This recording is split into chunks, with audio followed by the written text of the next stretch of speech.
Abiy is a man of peace. There are no Eritrean armies operating in Tigray right now. How could you say this with 100%? More than 2 years ago, Ethiopian Prime Minister Abiy Ahmed rode to power on a wave of hope for peace and democracy in the long repressive country. But now he has waged a military offensive on forces in the northern Tigray region, sparking a humanitarian crisis. My guest this week from Addis Ababa is Zadig Abraha, Minister for Democratization. Where's the peaceful future his prime minister promised?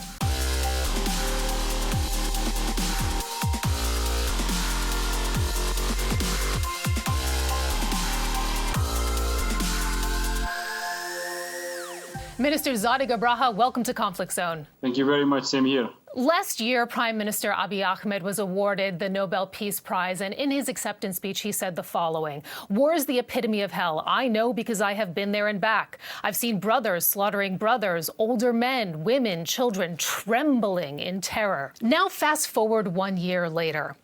He's led a military offensive against the TPLF group in the northern region of Tigray. Thousands are feared dead. Has he led Ethiopia into the hells of war that he described 1 year ago? Not at all. Abiy is a man of peace. He has deep convictions, and peace in Ethiopia's opportunity to be a peaceful country, because, as you said, he has gone through such ordeals, such difficult times. So his belief on peace is informed by his own personal experience from the get-go. It is not Abiy's choice to go to this war. Abiy left no stone unturned to settle the difference that we had with the TPLF. The TPLF chose to give deaf ears. TPLF was a guerrilla fighting force. Democracy is very aligned element for TPLF. TPLF is used to settle differences by the muzzle of death-dealing weapons.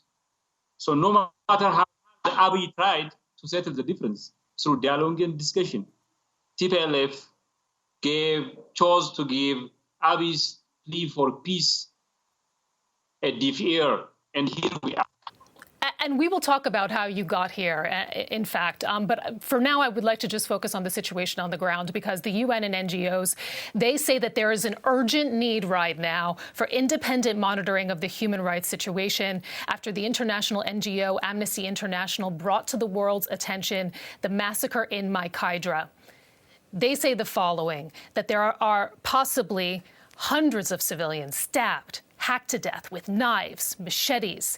The UN says that if a party to this conflict was involved, it would constitute a war crime. Again, this is an international NGO that brought this incident to the world's attention. Would it not be advisable to have an independent international investigation and monitoring of what is happening right now in Tigray on the ground? The days of us waiting for some Western institution to come and nod in approval to what we have done or not is gone. We have an independent human rights commission headed by the former Human Rights Watch Director for Africa. His resume is as good as any in the world.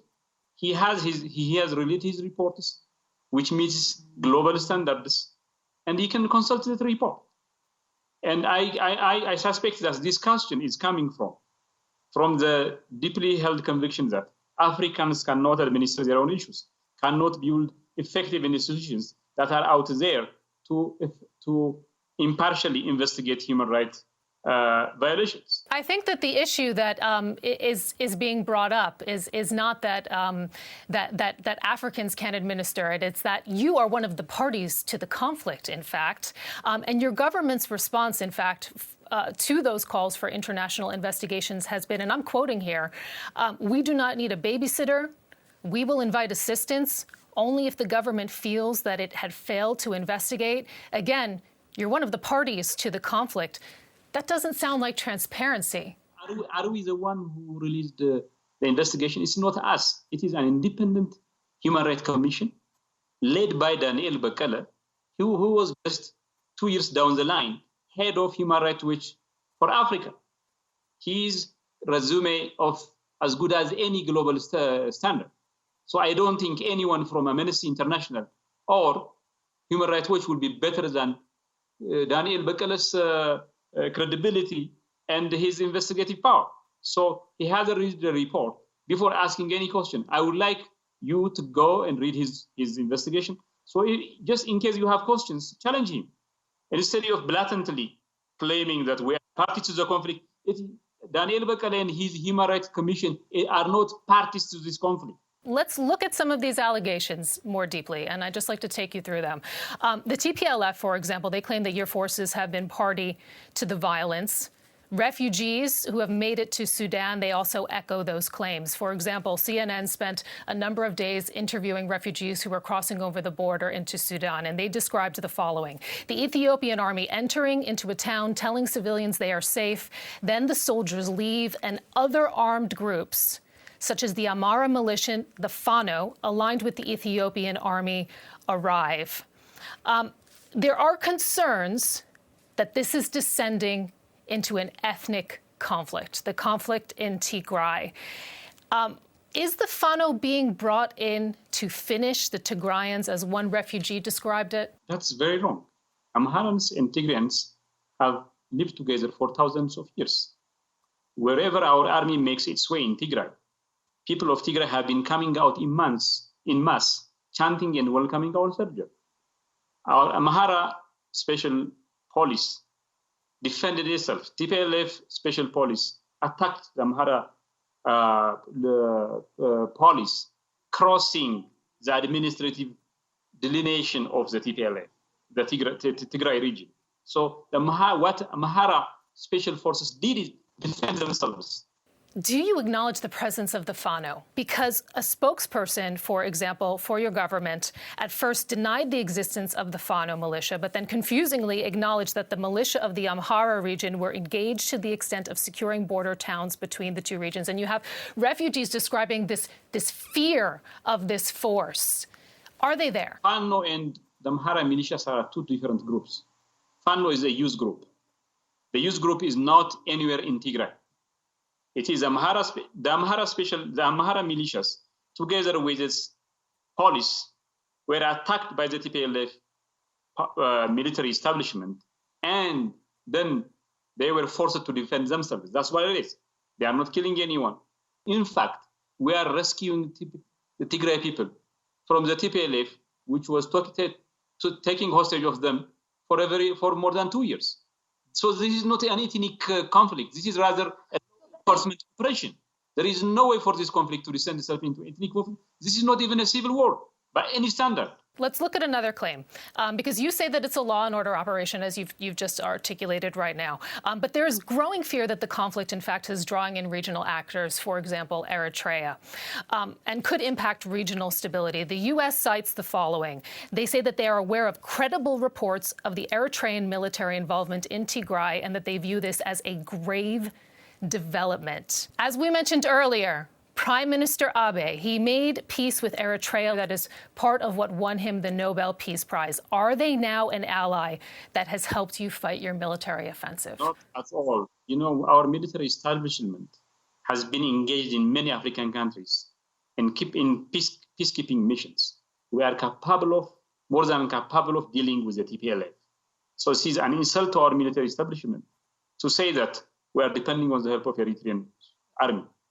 I can assure you in 100% terms, in 1,001% terms, there are no Eritrean armies operating in Tigray now. I'm wondering, though, how you can assure in 100% terms when the Americans say that they have satellite images, they say intercepted communications, anecdotal reports from the region. Also add to that, we know Eritrea, for example, just for context, is a country that has long faced accusations of large-scale human rights abuses, and there are about 100,000 Eritrean refugees that are located in Tigray. So there's a lot at stake here.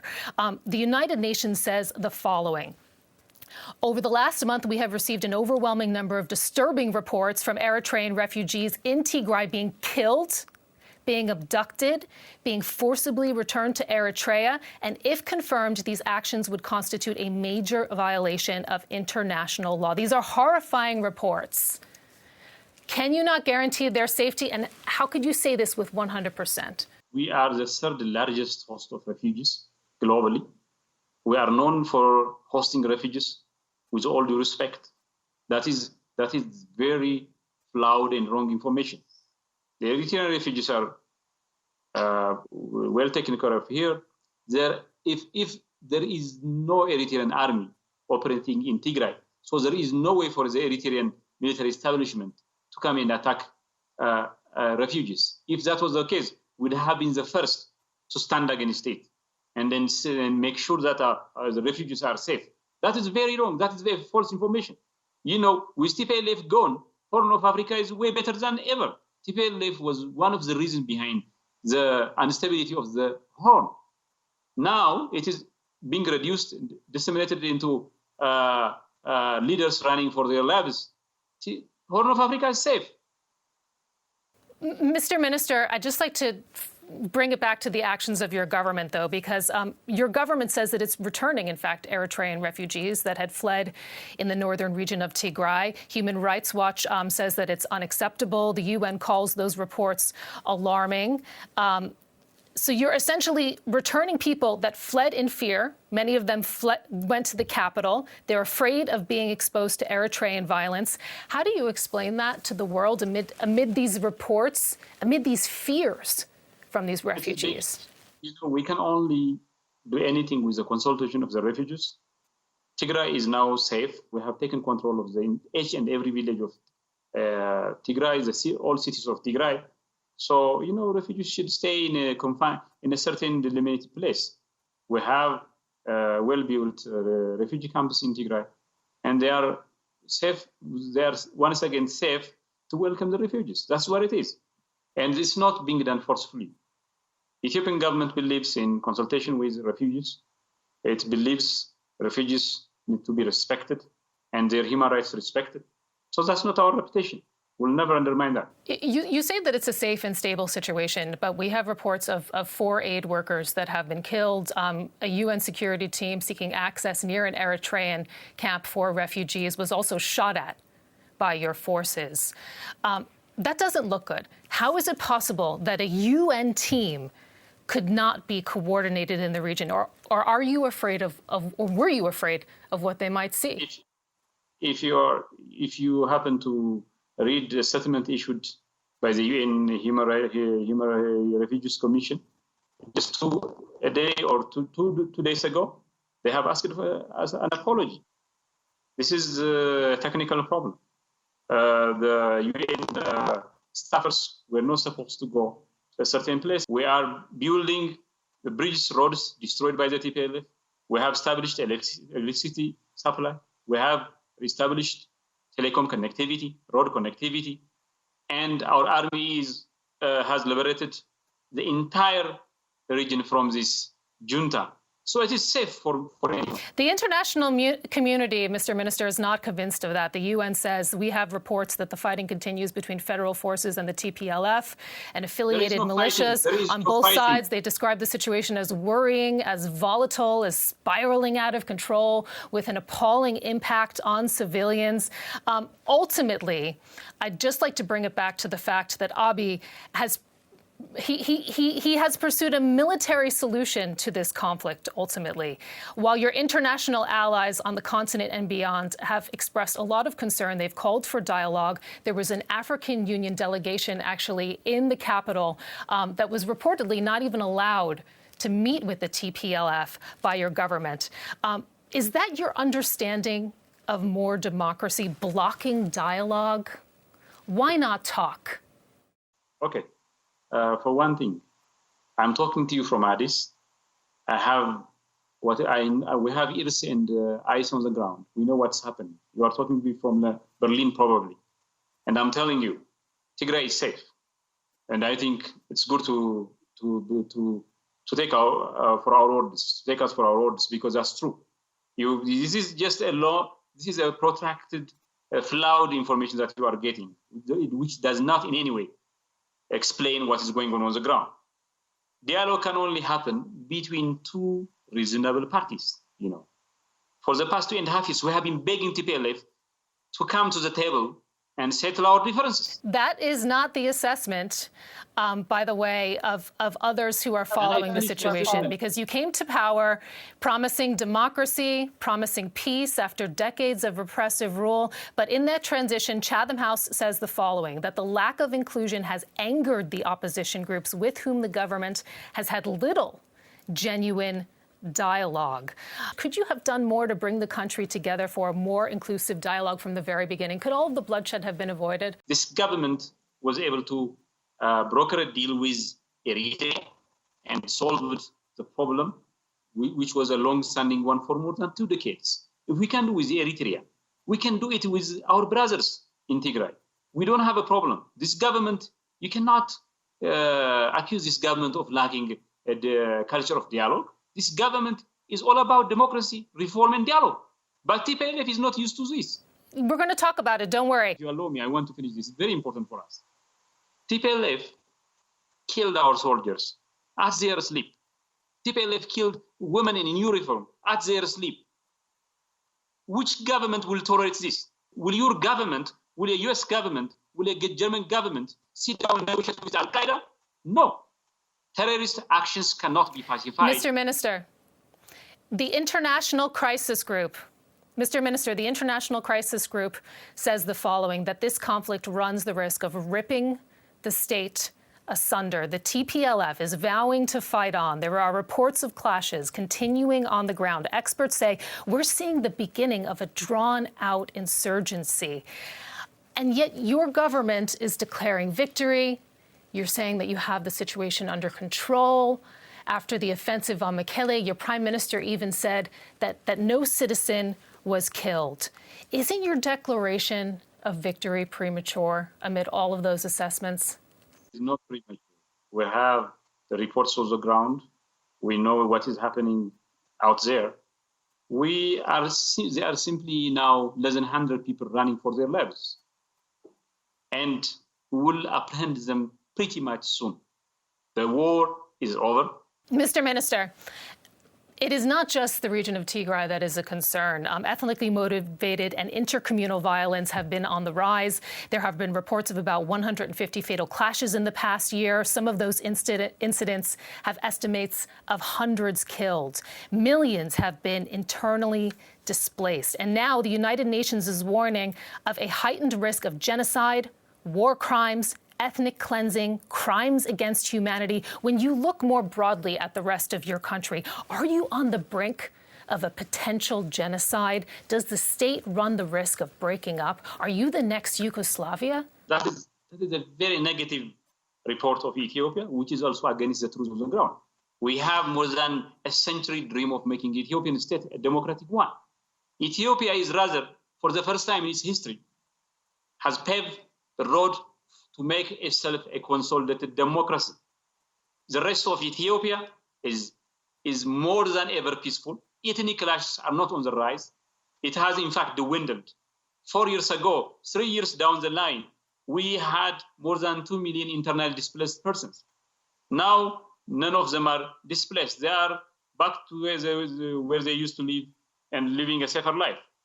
So this does not explain the ground. That is not the situation that is described by international NGOs. Amnesty International reports, for example, that your security forces are part of the problem. They say, for example, in the region of Oromia, for example, this is Abiy's political base. They quote the carrying out of extrajudicial executions, arbitrary arrest and detention, torture, other forms of ill treatment, forced evictions, destruction of property, human rights violations. Serious accusations. They've called on your government to do more to stop it. Where's the action? If Ethiopia has more than 110 million people, and most of Ethiopia is very safe. There are some armed insurgencies on the western part of Oromia. Now they are decimated. They are reduced to very few in number. If you see the situation 4 years ago, they were by far a thriving group. Now they have lost. The community has rejected them. It is the community itself that is fighting against these people. We are not involved in extrajudicial killings. Then the reform we introduced 2.5 years ago closed that chapter of us. I'd like to move on now to democracy, because you're the Minister for Democratization, as we mentioned in the beginning. You've delayed the general election. This was your first real shot at democracy after decades of repressive rule. Now opposition political parties, mainly from Abiy's ethnic Oromia strongholds, they say they're being intimidated. Amnesty describes the following: the crackdown on dissenting political views ahead of general elections. The leading opposition figure has even been jailed. How legitimate and democratic can your election really be amid what is being described as a crackdown? It is not us that delayed the election. It is the National Electoral Board, led by Burtukan Medeksa, a non-opposition figure, the most credible political personalities in Ethiopia. It is due to COVID-19. More than 50 countries have delayed their election due to COVID-19. We are not an exception to this. Why are you asking me this question? Mr. Minister, I'm asking you this question because you have somebody who was detained and jailed because he has a critical view of your Prime Minister, Abiy Ahmed, or at least reportedly, that's why he says that he was detained. In fact, there seems to be little appetite to tolerate criticism, even abroad. I'd like to bring you to another case, and this is of the UK-based academic who was among those who actually nominated Abiy for his Peace Prize. He learned through reports, apparently, on Ethiopia's state broadcaster that police had accused him of, quote, using international media to destroy the country in response to his critical interviews that he's done on international media. Is this what opponents of your government can expect in the country? He says he fears going back to the country. He thinks there's a significant risk of him being detained. This election is going to be one of the best and most democratic election Ethiopia has ever had. We have, more than 20 political groups were outlawed, were forbidden to come to Ethiopia. We have levied that, we have got rid of that restriction. They are now here in town, in Addis, in Ethiopia, moving freely. We are assisting our opposition parties to come together to challenge us in this election. For us, winning or losing this election is equally significant. If we lose this election, we will be the first party to accept the terms of a true competitive election and hand over power. Mr. Minister, how about press freedom in your country? The International Federation of Journalists reports the following: a wave of arrests against journalists covering the ongoing conflict in the Tigray region. They say that since November 7th, at least 6 journalists have been arrested on unknown charges. The Ethiopian Human Rights Commission has expressed concern. There's also reports that the government has repeatedly cut off the internet, journalists barred from traveling to Tigray to cover the election that the Tigrayans had back in September. A new law criminalizing hate speech apparently has a provision that can be used to lock up peaceful dissidents. Is that how you define democracy? Isn't freedom of the press a central pillar? Ethiopia has more than ever committed itself to respecting press freedom. In Ethiopia, there are no journalists imprisoned because of their journalistic exercise. A journalist can happen to commit a crime on his individual capacity, not on his professional capacity. You cannot relieve someone from criminal prosecution just because he's a journalist. Journalism is not an immunity to run away from accountability that comes out of transgression of the law. Mr. Minister, briefly before we go. It's not us that cuts the internet in Tigray. It is the TPLF that cuts the internet. There is a security camera footage released 2 days ago showing TPLF officials. Well, Mr. Minister, you've cut the internet before in other regions, but briefly before we go, I'd just like to ask you, where is the spirit of Madema, the spirit of coming together and synergy that Abiy described, that he promised the country when he took office? In this conversation, we've talked about ethnic violence, a military offensive in the north, concerns that you are backsliding on security and democracy. Is this the best that you can offer Ethiopia? Where's the synergy that was promised? Abiy is not, whenever Abiy talks about peace, he's not giving a lip service. He has a deep connection in Ethiopia's opportunity to be a peaceful country, so synergize it by the hidden potential of its population. Still, we remain true to our words. Ethiopians are united more than ever. Ethiopians are happier more than ever. We had a challenge posed by the TPLF that became a roadblock, and it wanted us to stop from marching to the road of democracy. This is what is happening with TPLF gone. Ethiopians will be united more than ever. Ethiopia will embrace the etiquettes of democracy, the principles of democracy more than ever.